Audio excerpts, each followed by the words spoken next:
Cookies, and welcome to Book 101.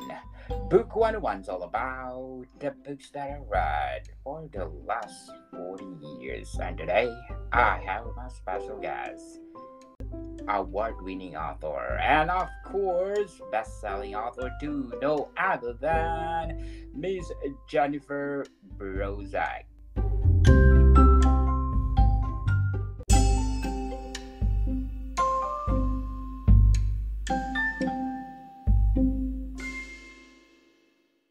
Welcome to Book 101, Miss Jennifer, and can you please introduce yourself? Uh, I'm Jennifer Brozek. I am a full-time author, editor, and media tie-in writer. I have 15 novels out. I've edited 24 anthologies, and my latest novella is called Shadowrun, The Kilimanjaro Run. Congratulations, Miss Jennifer, for sharing your talent to the world. So, what age did you realize that you're good in writing? I am not one of those people who wanted to be a writer from the beginning. I grew up as a military brat. I traveled the world. I became a computer QA engineer.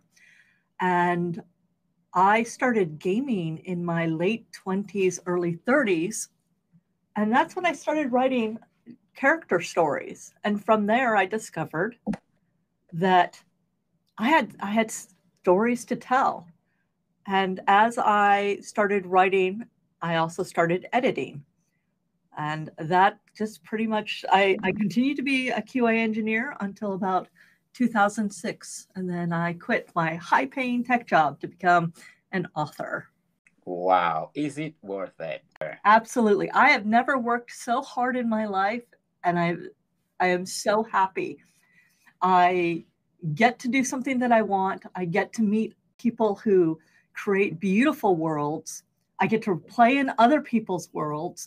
And then with the Reinvented Detective, my anthology series with Rambo, I get to create anthologies, collections of stories that become more than the sum of their parts based on my vision of what I want. How does it feel that you won all the awards in the book industry?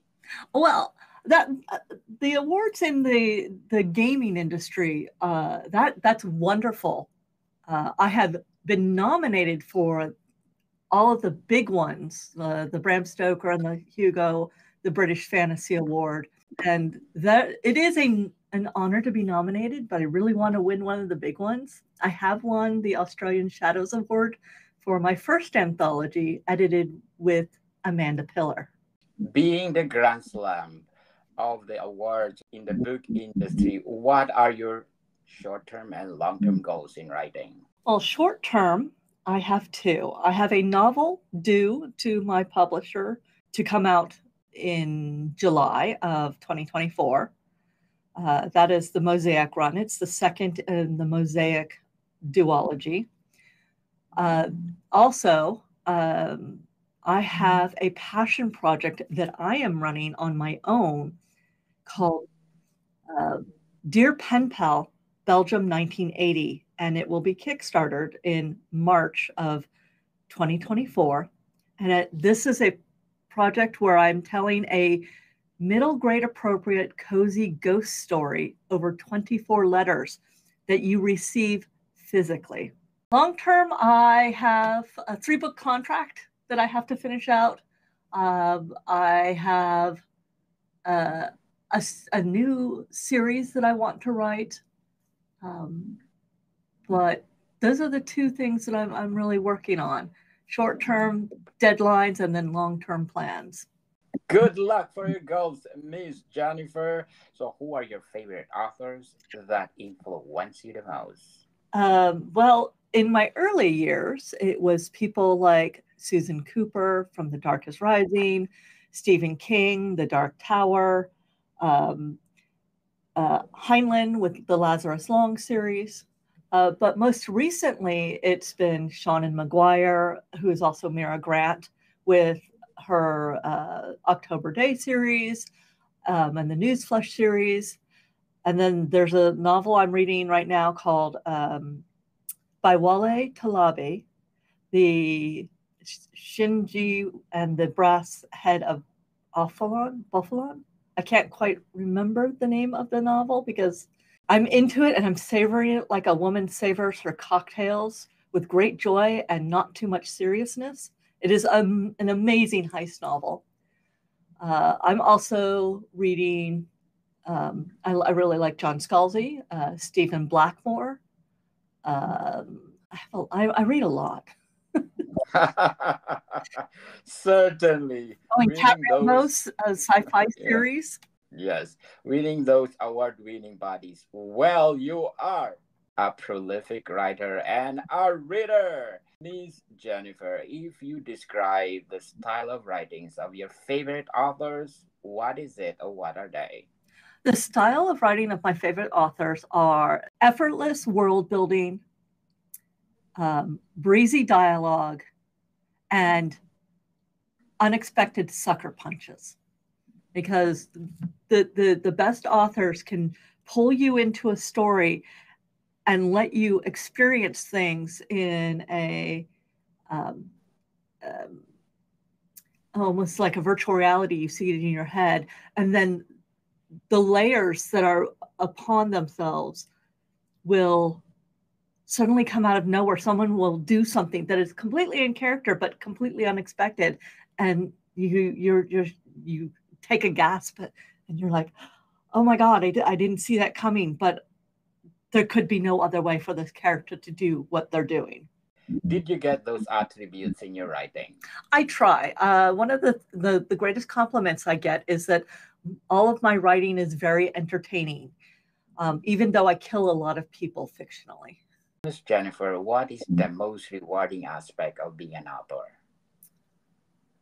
It's when someone tells me that my writing has touched them or has helped them through a hard time. Um, it is when I know that I have affected the world in some small way. I may not be one of the top writers, but I'm important to a couple people, and that is enough. What inspired you to become an author?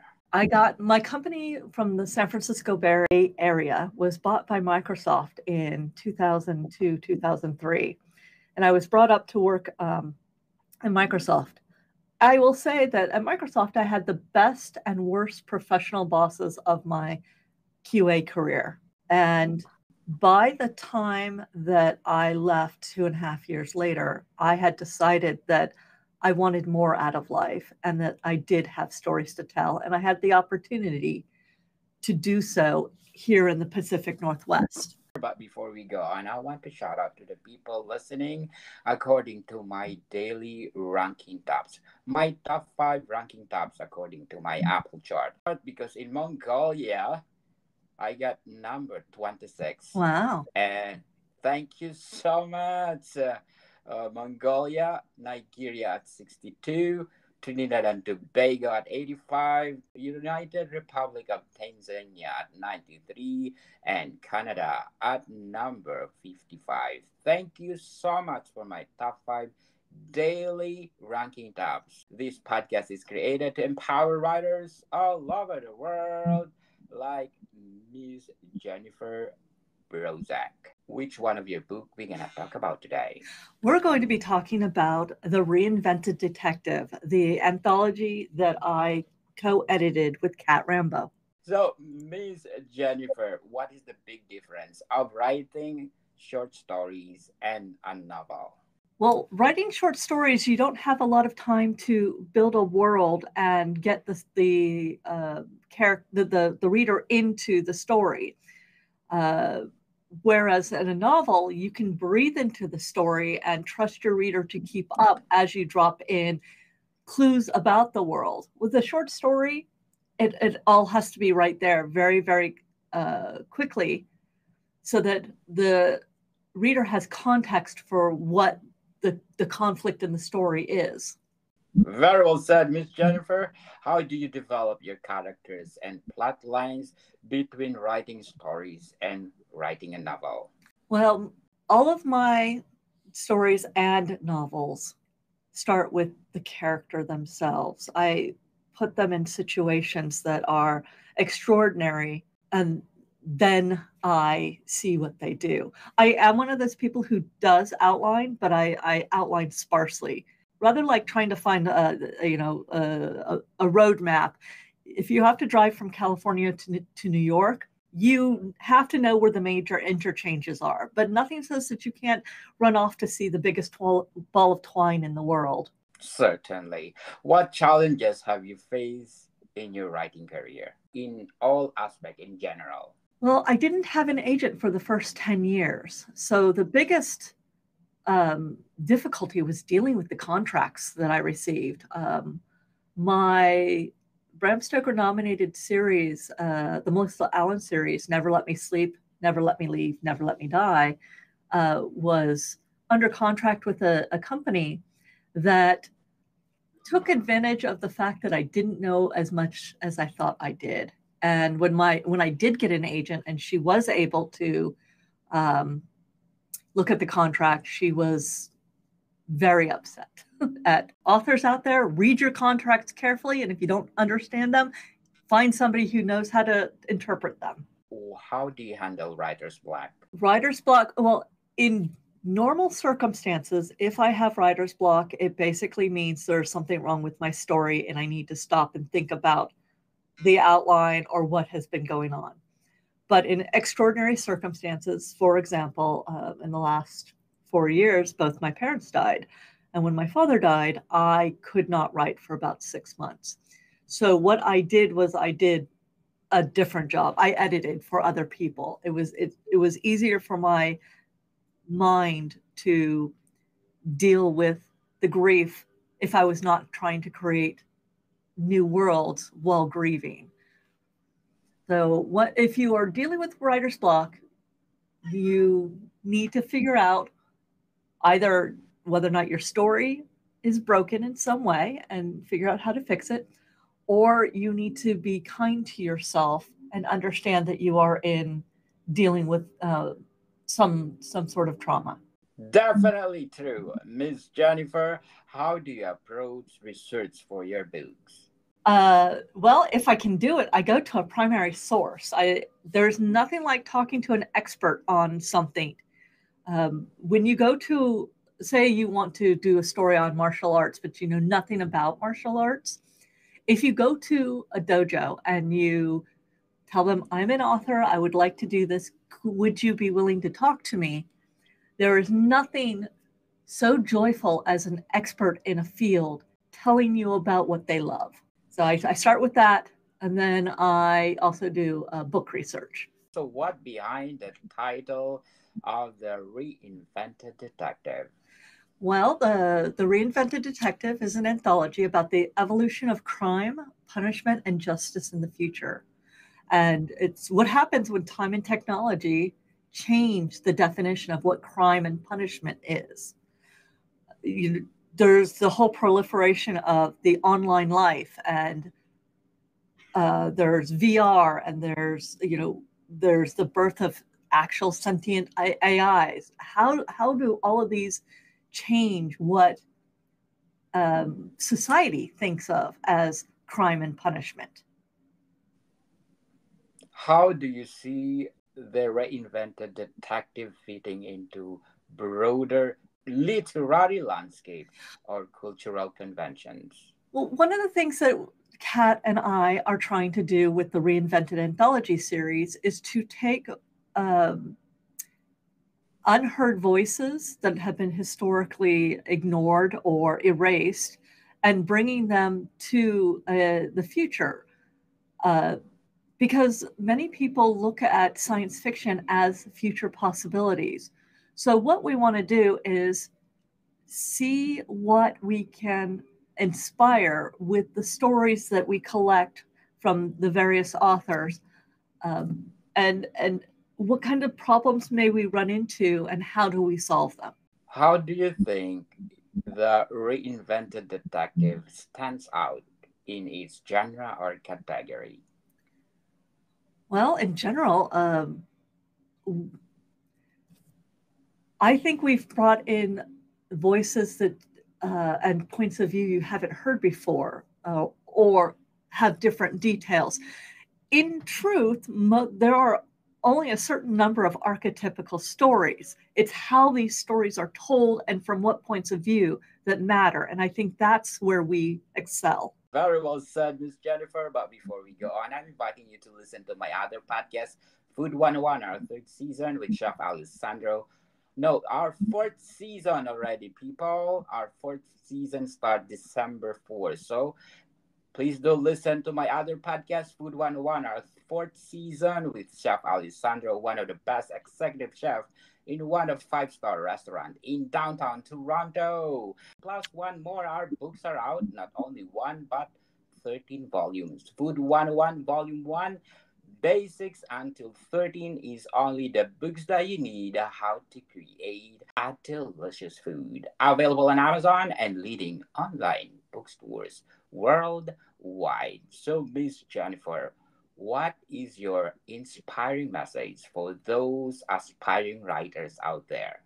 I would like you to write the stories that only you can write, because your voice, your point of view, and your opinion matters. Don't let anybody tell you not to. Definitely stop procrastinating, people. Go, go, go. If you have the passion of writing, share to the world. Who knows? You are one of the best in the making, like Miss Jennifer Brozek. She is a Grand Slam awardee, people. Yes, thank you. And are there any plans for or a sequel for this anthology? That there is. We have the first one out already, which is The Reinvented Heart, about love and relationships and different points of view in the future. This one's The Reinvented Detective. And the next one that we will have, and hopefully with an open call soon, will be The Reinvented Coin. How does commerce and the exchange of goods change in the future, especially with the digital component? Oh, sounds interesting, people. So, Miss Jennifer, how has your perspective as an author evolved since the publication of this book, The Reinvented Detective? Well, I've been doing this for 17 years full time. So my journey as an author and an editor has leveled up. I have learned so much that I have learned that I have so much more to learn, if that makes sense. Definitely. A veteran in the book industry, as they said. How do you balance writing with the other aspect of your life? I'm very good at scheduling myself. I actually teach a class called Project Management for Creatives, because I grew up military. I have been my own boss for over 17 years, and I understand in any creative industry, you have basically three types of calendars. You have the immediate calendar, the long-term calendar, and then you have the interrupt calendar, things that take you away from your work. Um, and that can be anything from medical to family to pets. Uh, I always know what I am doing every single day for 2 weeks out. And then I'm always aware of all my due dates up to nine to 12 months out. The publishing industry takes a long time to get things done. What are the themes or topics that you are passionate about exploring in your writing? I like to put people in situations that are extraordinary. I like to figure out with the current novel that's based on the four novellas that I have out, uh, that will actually be packaged up, the Mosaic Run auditions. I I do a lot of young adult writing, and I put characters in a situation where they want something and they are being stopped, and they have to figure out how to get that thing that they want. In the current novel that I'm writing, The Mosaic Run, there are four teenagers who are trying to escape from an underground server complex.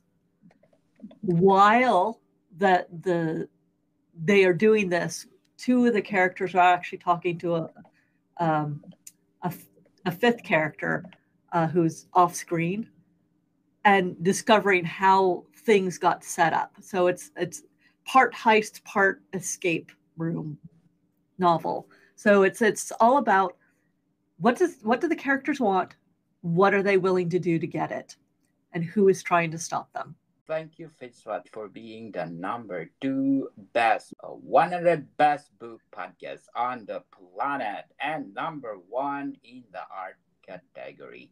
Thank you so much. And of course, listen notes for my latest score of 26 and belong to 10% popular show globally. So, Miss Jennifer, what is the best highlight of the Reinvented Detective? I think one of the best highlights of the Reinvented Detective is a story. Uh, there's a story by Guan Un called Every Seed Its Own, and it is about a generation ship and a crime that has a locked room crime. And it is a lyrical, gentle, beautiful piece that could only end the way it does. That's a highlight. And then there's Color Me Dead by E.J. Delaney. That is a text-based murder, which is absolutely fascinating. But there's one more. There's a Canadian author, Marie Bilodeau, who wrote a story called Dead Witness, which is all about nanites dealing with memory loss and the ability of this detective to push her nanites into dead bodies to reawaken them just long enough for them to be able to confront their murderers. Very well said, Miss Jennifer. And can you please invite our listeners to buy all your books?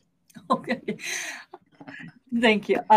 If you want to read anything I've written or edited, just go to jenniferbrozek.com. And all of my books are on the page you just click on each cover. If you like young adult science fiction, you like young adult big stomping mechs in space, if you like urban fantasy, if you like scary things. I write a very wide variety of things, and you have a cornucopia of genres to choose from. Otherwise, I would invite you to go to the backer kit and look up Dear Pen Pal, Belgium, 1980, and look at the cozy middle grade ghost story that I want to tell you. Won't you be my pen pal? Oh, yes. Interesting indeed, Miss Jennifer. Let's support Miss Jennifer because if you support her, more books to come. Who knows, more 40 books coming, right, Miss Jennifer? Well, that's the hope. So, Miss Jennifer, thank you for your time. Thank you for having me. Monica people, see you soon.